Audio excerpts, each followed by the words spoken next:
The shot pulls back, revealing a ridiculously opulent castle. Next instant, we're on a lavish bed. A handsome young man with blonde hair and blue eyes sits up, clutching his head, sweat beading on his brow. Memories clash violently in his skull. Yesterday, an overworked office drone. A car crash. Lights out. Now, he's 17 again, in a body that looks like it was sculpted by God. He grabs a small knife and drags it across his arm. The pain is real. No dream. This is it. His blood runs cold. He hasn't simply been reborn. He's been isekai'd into the body of the most infamous, arrogant, and ultimately pathetic villain from a trashy novel he read once. Moon Campbell, the golden-haired fool destined for public disgrace, exile, and a slow, miserable death as a beggar. Despair floods him, a cold tide. He collapses onto the bed, his mind replaying the original plot on fast-forward. His character, Moon Campbell, does something monumentally stupid tomorrow. His coming-of-age ceremony. In the novel, he drugs the princess, attempts to assault her, gets caught red-handed by the righteous female protagonist, and is instantly exiled. That's his script. No power-ups. No hidden talents. Just a ticket to Skid Row. He claws at his hair. Why? Why him? While other isekai protagonists get cheat skills or OP bloodlines, he gets dropped directly into the villain's prologue. He screams into the void. System. Guide. Goddess. Help. Silence. Just as he's about to mentally write his own epitaph, thud. A thick black book wreathed in ominous purple light materializes in the air and slams right into his forehead. Ignoring the pain, Moon stares at the book. Hope, wild and desperate, ignites in his chest. A cheat? Is this it? His ticket out. He scrambles off the bed, cradling the black book like a holy relic, making a solemn vow. I refuse that ending. I'm going to survive. I'm going to live well. Heart pounding, he cracks the cover open. Blank. Page after page of stark, empty nothingness. His face falls. Are you kidding me? Desperation takes over. He presses his still bleeding finger to the vellum. The moment his blood touches the page, asterisk, asterisk, asterisk, asterisk, a plume of violet-black smoke erupts. The book seems to inhale, and from the center of the page, a line of text materializes, written in what looks like blood. Moon's eyes go wide. It activated? Whoosh, reality warps. The room, the bed, everything dissolves. He finds himself somewhere else. Naked, shackled by thick, rune-inscribed chains to a freezing stone slab. Fear, primal and choking, floods him. Before he can even scream, a voice, terrifyingly gentle, whispers beside his ear. A woman with raven black hair leans over him. Her crimson eyes drink in his terror. Her fingers, cold as death, trace his cheek. You're finally awake. I've been waiting so long for you. Then, agony. Unspeakable, white-hot agony rips through him without warning. The woman smiles, speaking in that same sweet tone, while her actions are pure, unadulterated torture. Chains rattle. Blood and sweat fly. Moon's scream dies in his throat. Pain is necessary. She coos, her voice a nightmare lullaby. This is love. I'll purify you over and over until you are mine. Forever. Moon jolts upright in bed, gasping for air, drenched in cold sweat. That Hell's Cape a dream? But the phantom pain still lances across his skin, the memory of those crimson eyes seared into his mind. Too vivid, too real. Trembling, his gaze locks onto the black book beside him. A premonition? The chilling thought takes root. Was it a warning triggered by the book? He forces his shaking hands to open it again. This time, the message is unambiguous, scrawled in stark crimson. Do not change fate. Moon's heart freezes. He thinks he understands. The book is saying if he tries to alter his destiny as Moon Campbell, he'll trigger the nightmare ending. The chains, the torture, that woman. To survive now, he must willingly walk the path to his own exile, the better outcome. The irony is brutal, but survival instinct wins. Fine, he grits out. Survive first. Figure the rest out later. That evening, the family dining hall. Crystal chandeliers blaze. A feast is laid out, and his parents' pride and affection are palpable. His father, the Lionheart King of the Empire. His mother, gentle and adoring.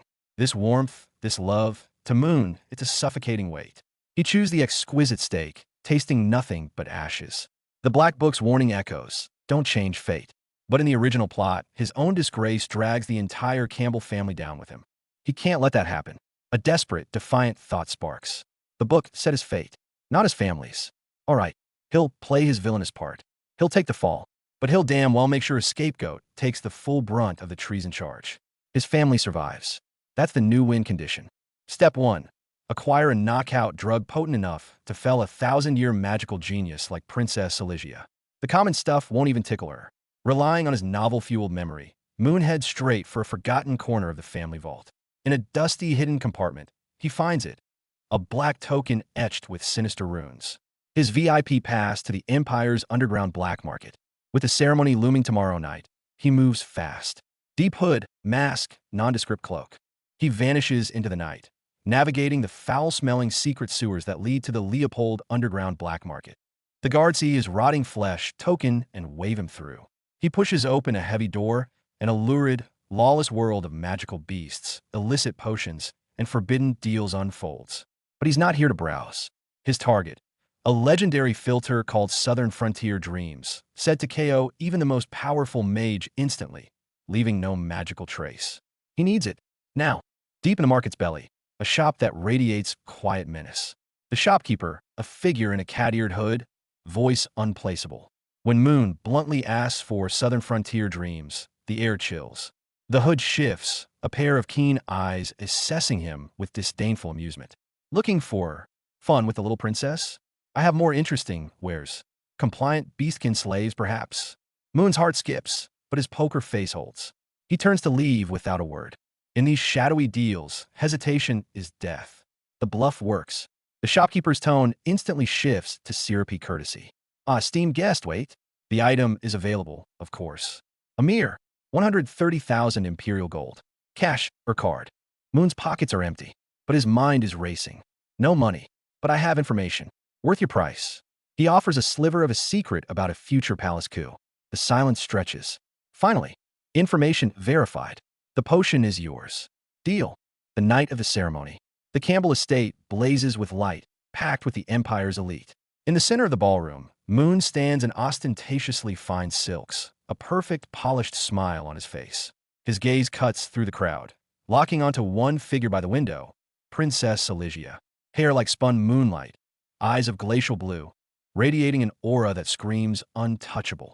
She's breathtaking, he thinks, and utterly terrifying. But he walks towards her anyway. Your Highness. A pleasure, as always. A flawless bow.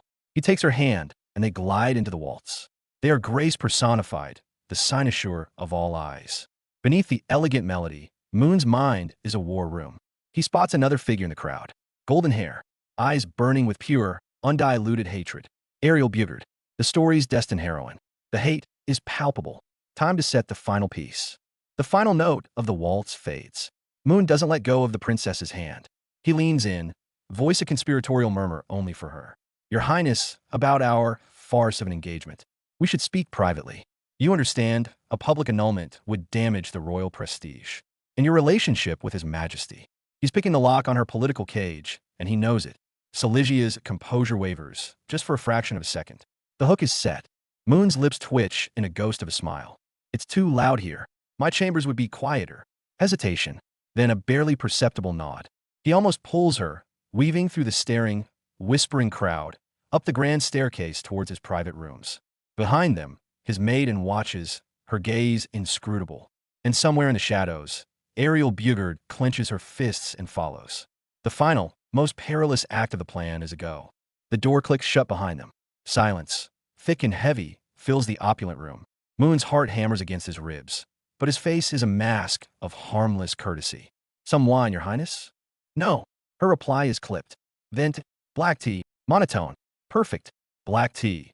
Its dark color is the ideal camouflage for the crimson potion. Moon turns to the sideboard, using his body as a shield. A flick of his wrist. The fatal drop of Southern Frontier Dreams falls into both ornate cups. Then the masterstroke. He picks up his own cup first, turns back to the princess, and takes a deliberate sip right in front of her. A bit hot, he remarks with a casual smile. The final, psychological defense crumbles. Seeing him drink first, suspicion evaporates. Silesia lifts her own cup, brings it to her lips, and the celebration continues, but Moon's heart is pounding in his chest. With practiced grace and the most charming smile, he approached the silver-haired ice princess. Using the excuse of a private discussion about their engagement, he steers her away from the watchful eyes of the ballroom. This move could rewrite his doomed fate or plunge him straight into hell. Inside his luxurious suite, scented tea steams on the table. Moon plays the role of a master performer, talking as he secretly drips a potent, odorless sedative into both cups. To seal the deal, he drinks first, betting on himself as a decoy, erasing the princess's final shred of doubt. When those icy blue eyes meet his and she takes a sip, the gears of destiny grind, obscured by a new layer of deceit. The drug hits like a lightning strike. The proud princess slumps over instantly. Moon's heart thunders. There's no time to think. He moves quickly, staging the scene of the assault. It has to look convincing to fool the plot's deadly script. Cursing the intricate design of imperial dress, his hands work fast. Every chip is on the table now, waiting for the next draw of fate. Mission accomplished. Moon lets out a shaky breath, surveying the perfectly staged scene. He stands shirtless by the bed, everything going according to plan. All that's left is for the heroine, Ariel, to bust in and catch him in the act. In that moment, he'll be publicly disgraced, but he'll have avoided the true, unforgivable sin that sealed his original fate. Can he pull off this desperate switcheroo? But 5 minutes, 10, 30 pass, and the corridor outside is dead silent. Ariel is nowhere to be seen. Cold sweat pours down Moon's back. A terrible realization strikes him. In the original story, it was the sick maiden Noelle who dirted the heroine's dress, leading her to walk by. Now, because of Moon's own kindness, Noelle is resting at home. The butterfly effect, his very first change, has just shredded the entire plot. The twist hits at that exact second. The bed erupts with a terrifying aura of glacial magic. The room's temperature plummets. Moon stares in horror as Princess Celigia sits up, her icy eyes blazing with a strange, feverish light. What the? Was the purple bonus bottle not a sedative? A wave of pure dread chokes him. He thought he used a sleeping potion, but it turned out to be a goddamn powerful aphrodisiac. It's so hot. The princess's voice is a hoarse, alluring whisper as she closes in. Moon wants to run, to explain, but he's frozen under her glacial pressure. Just as his fake scheme is about to become horrifyingly real, a far deadlier crisis explodes into the room. The door crashes open. A servant imposter, an assassin, charges in, blade aimed with murderous intent straight at the dazed princess. The plan is gone. The script is shredded. The real game of death is only just beginning. At the last possible second, the assassin's blade is a flash of light. Moon's mind goes blank, but his body moves faster. No weighing of options, no plot considerations, pure instinct. He lunges, slamming into the princess to shove her aside. Snicked. The sound of the blade tearing through flesh is sickeningly clean. Agony floods his senses a heartbeat later. Blood clouds his vision. Why did I? He doesn't even understand his own action. That single act of shielding her ignites a powder keg. The drugged princess erupts in rage. A tsunami of glacial power bursts forth. Moon Campbell.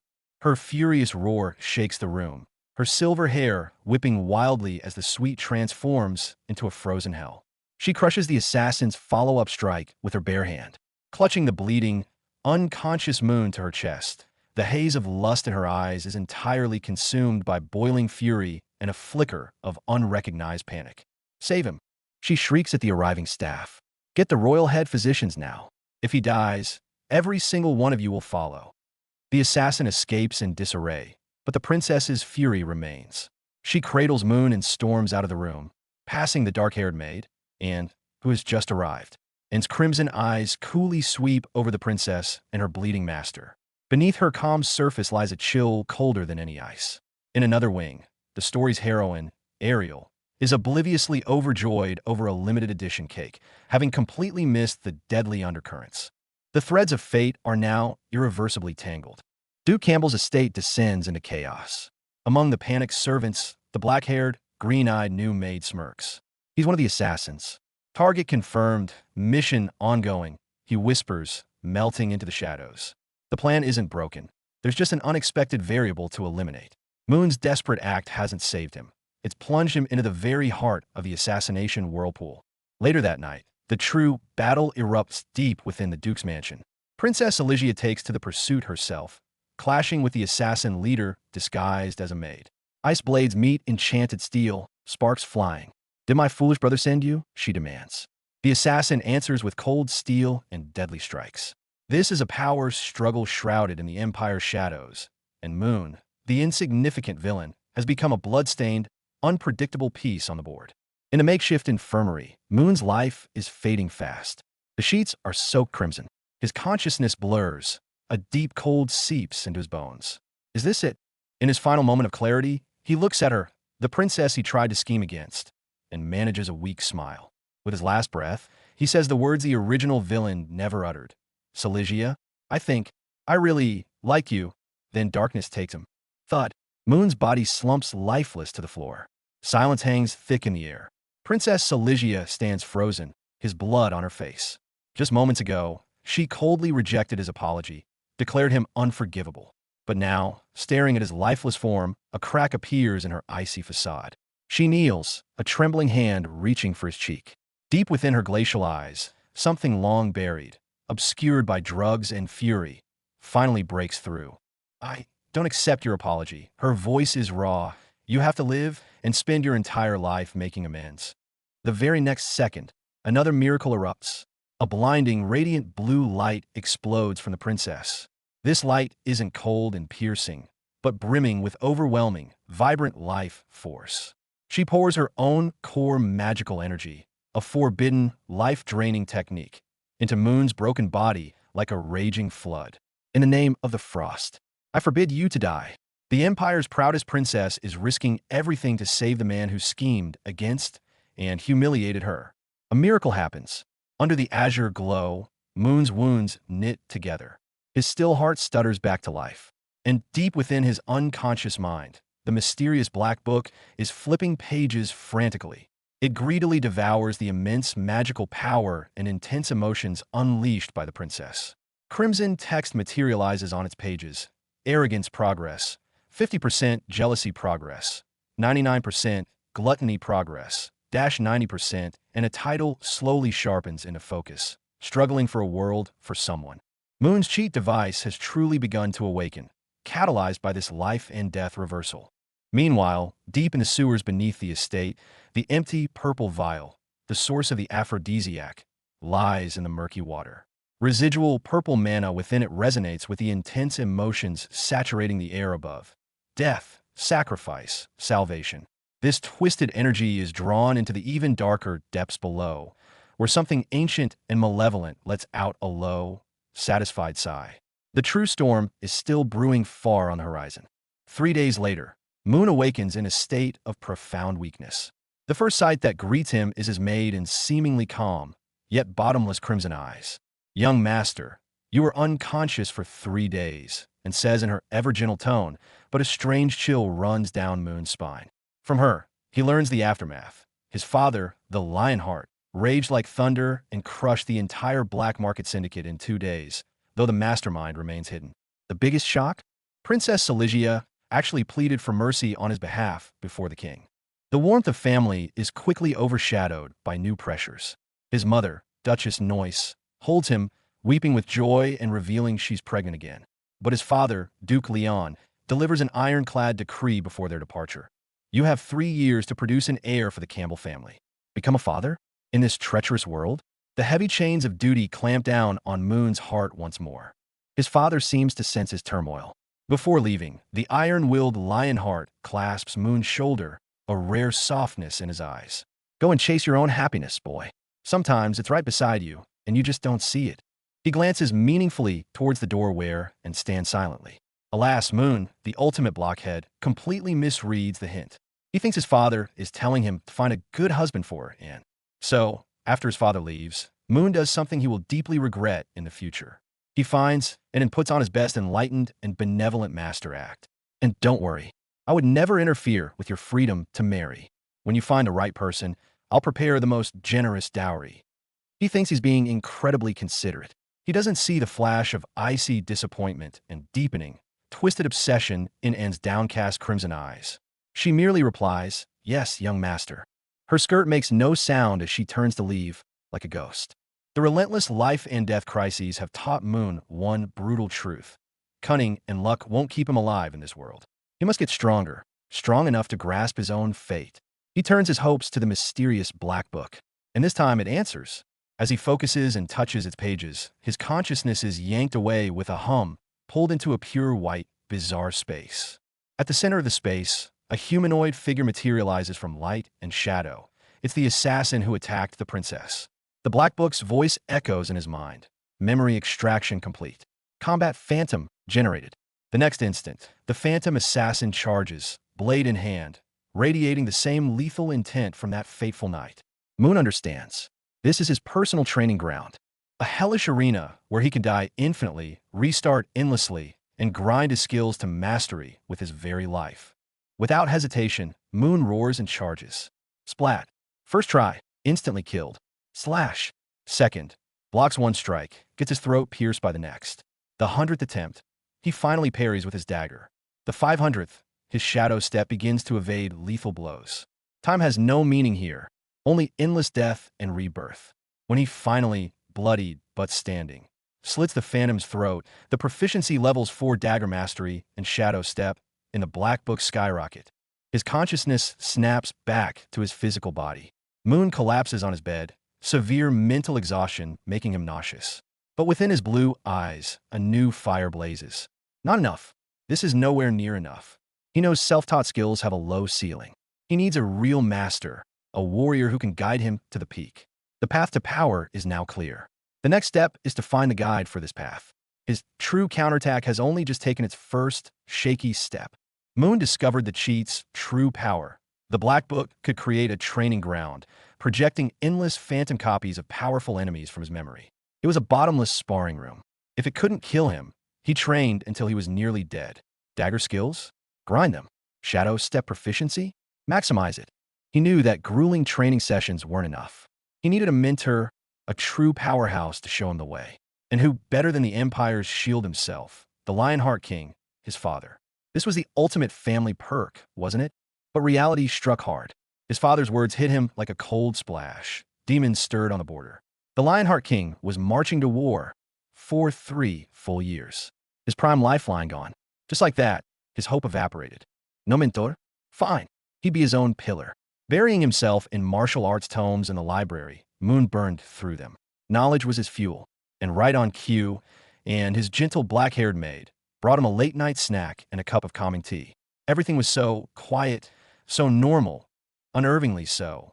The world spun as the drugged tea went down the wrong way. The gentle smile on Anne's face, behind it lay a crumbling reality and a cold, pre-prepared cage. 10 years of loyalty were nothing but a carefully constructed, long-planned lie. He woke to cold metal biting his wrists and the most familiar person wearing the most unfamiliar smile. This wasn't a betrayal, and had simply dropped all pretenses.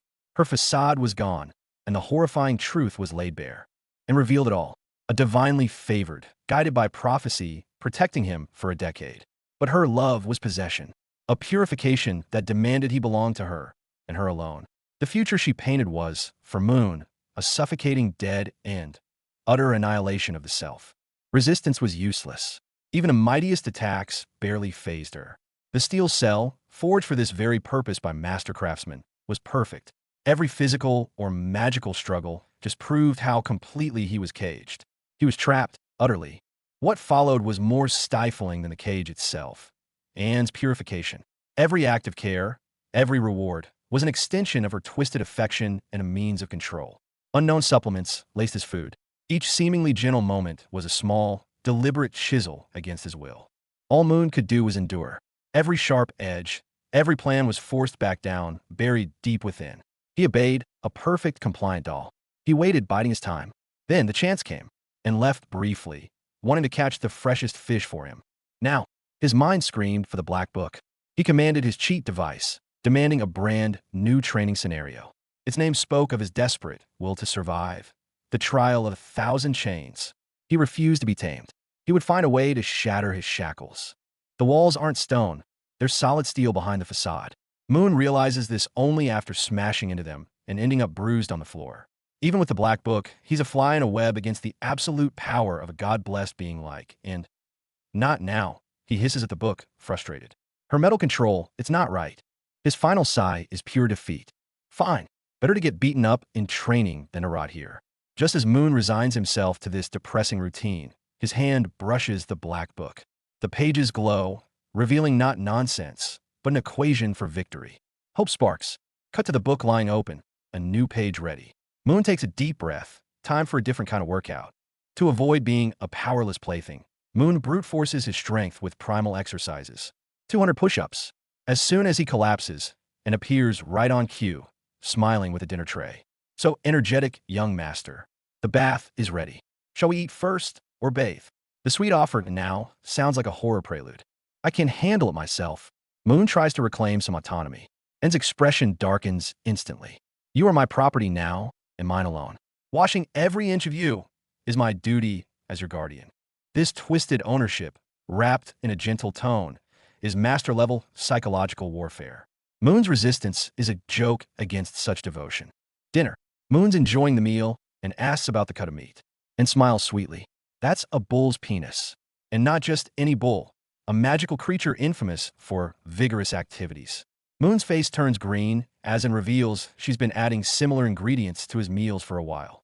It's not a meal. It's a psychological breakdown served on a plate. Imprisoned, force-fed nightmarish supplements, Moon finally snaps, roaring for rebellion, and just strokes his head like calming a child. Sleep peacefully. Just leave everything to me. And he does, drifting off under her eerie comfort. The scene cuts to the castle at night. Its silent grandeur a symbol of her absolute control. Moon's will is being boiled alive. A new day, a new war negotiation. Moon tests the waters. I want freedom. No, clothes then. Not that either. And small favor is a cruel joke. Moon gets it. He retreats, but with a steely resolve. Fine, but at least let me decide what's for lunch. It's a pathetic request, but for a prisoner, it's a line in the sand. Lunch talk. Moon goes for the big play. Feigning existential despair, he reminiscences about autumn days at Lake Bepper, the wine, the fresh fish, and, predictably, says it's too far. Moon cranks the melodrama to 11. I'm trapped here. Can't even have fresh fish. Is life even worth living? Perfect performance. Clear goal. Get and out of the room. It worked, and takes the bait, her eyes gleaming not with suspicion, but with twisted delight at serving her master. Leave it to me, by any means necessary. You are the most adorable person. She departs with fanatical devotion, her mind already racing. Must hurry back for more time to care for him. The second Anne is gone. Moon bursts into action. Finally, he summons the Black Book. My precious, create a new training space. Something new, something targeted. The knowledge he's been hoarding clicks into place. Make it the 1,000-lock trial. I need to master this divine skill before she gets back. Meanwhile, at Lake Bepper, torrential rain. An agent warns everyone away. The Lake Master is awake. A monarch-class beast. A B-rank party is handling it. As he barks orders, a slender figure with an umbrella steps forward. A warning? She responds by driving a sword through his arm. Out of my way. She gets her intel. Then the hood comes down. In the rain, Anne's crimson eyes burn like hellfire. To the question, are you insane? You're still going? Her answer is chillingly simple. Why? Of course for love. To get the freshest fish for her master. A monarch-class beast and a seasoned adventuring party are just minor obstacles on the grocery run. The battle rages. Adventurers fight desperately against the Lake Master, magic and fire illuminating the storm. Unnoticed at the edge, a figure stands with an umbrella. En's gaze passes over the struggling warriors, settling on the monstrous figure in the lake. She licked her lips. In her mind, this isn't a battle. It's a grocery inventory check. Rod, Earth's blessing now. The leader barks. Rod, the warrior, erupts in golden light, unleashing a desperate strike. The lake itself seems to explode, but the monarch-class Lake Master is unervingly resilient. It takes the hit, roars in fury, and the fight escalates to a brutal climax. They're at their breaking point. The mage Erica unleashes her ultimate explosive ice spell. Warrior Rod charges in for the kill shot. Their combo hits, a massive explosion engulfing the beast. They think it's over. They gasp, cheer. What they don't know is this. The creature they just fought to exhaustion was just the first one. The true master of Lake Bepper is now rising from the dark depths behind them. Victory's warmth is short-lived. Emotional conflict explodes. Erica breaks down, accusing Leader Tia of only seeing Rod, of never noticing her efforts or feelings. A childhood vow now feels like betrayal. The storm's rain mixes with tears. Sometimes, the cruelty of battle is nothing compared to the pain of being unseen by those you held closest. The team fractures from within. True terror arrives. As the team is torn apart and exhausted, the lake erupts. A creature of impossible size, the true Lake Master, surges forth. Its crimson eyes lock onto them. Tia and Rod pour their last dregs of mana into a combined explosive magic. The spell hits, and the beast barely flinches. They're not just outmatched, they're in the wrong weight class entirely. Annihilation. A casual attack from the Monarch Class B scatters the adventuring party like leaves. They lie broken and bleeding. Even if I die, Rod rasps through blood. I'll die with her. Erica sobs. In their final moments, they have only each other and the will to die together. A noble, utterly hopeless last stand. Then, a cold female voice cuts through the storm. If Monarch Class beasts are only this powerful, and, holding her umbrella, materializes at the heart of the carnage. She observes the monster that decimated a B-rank party, her mind on a different calculus. It shouldn't take long to get a dragon's penis for the young master. She raises a hand and whispers, "Cage," and hell opens at her command.